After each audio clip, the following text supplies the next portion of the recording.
your friend, your good buddy, your compadre, Charlamagne the God. Yes. We mentioned him a little bit earlier. Yes. You were on his show, The Breakfast Club, massive audience, massive black audience. Breaking news, I just found out you're black. That's crazy. I just found that out. Yeah. Wait, what? This just happened. What? Amazing. Respect. But you were on about 2 weeks ago, and then he did a reaction video, and he so politely called you the donkey of the day. Yeah, and he went that. ham on you, brother. I saw that. So, he's got a huge voice in the black community, obviously. What do you say to him? What do you say to the black community that they think you're the donkey when you're just like, look, personal power, personal self-improvement, accountability. Well, he called me the donkey of the day, as I recall, because I didn't make the debate stage, and I complained about it. And I was on his show saying that there's no systemic racism in America, and here Larry is complaining about the systemic way he did not make the debate stage. Yeah. That's what he said. To me, that made no sense, and frankly, I believe he called me the donkey of the day because if you look at the comments, and I have a friend who read every single one of them, and these are his people, 85% of them thought he got his butt kicked. Yep.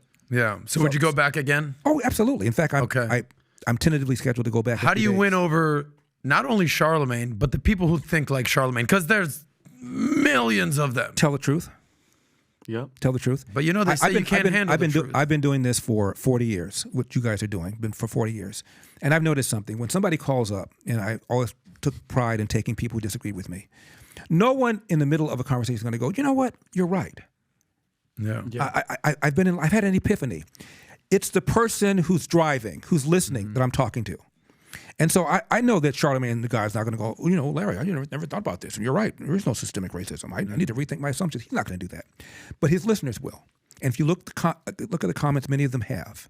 Not saying they suddenly become card-carrying, Trump-supporting Republicans, but they're beginning to rethink their assumptions. They know fatherlessness is a bigger problem than systemic racism. They see the schools. They see the crime. Well, Can I give you one quick story? Go for it. When I was in high school, there was a guy named Gilbert, and he was a iffy kind of student. He wasn't a bad student, but he wasn't somebody that was academically oriented as I was.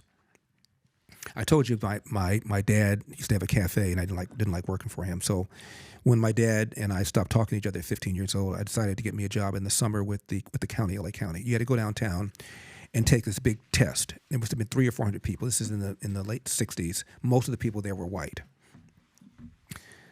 And one of the guys taking the test was this guy named Gilbert from my high school. And I saw him, and it was a 3-hour exam, math, reading comprehension, stuff like that.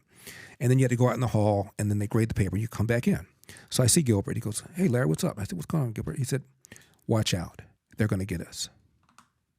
I said, "Who's going to get us?" He said, "The white people who are grading these exams." Yeah.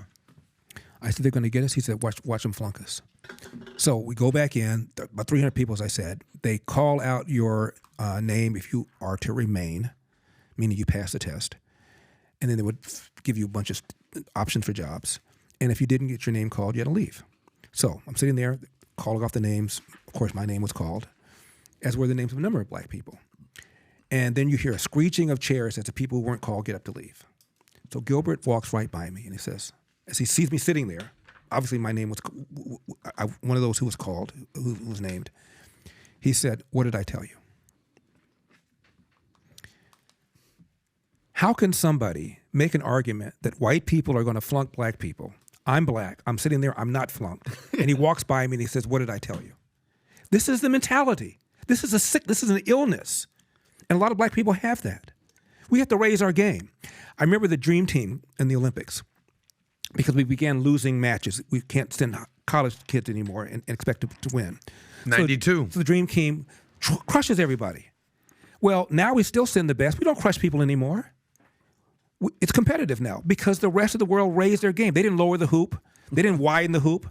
We need to raise our game as black people. If you look at a graph of how much homework a black kid does every night versus a white kid versus an Asian kid, it's like this.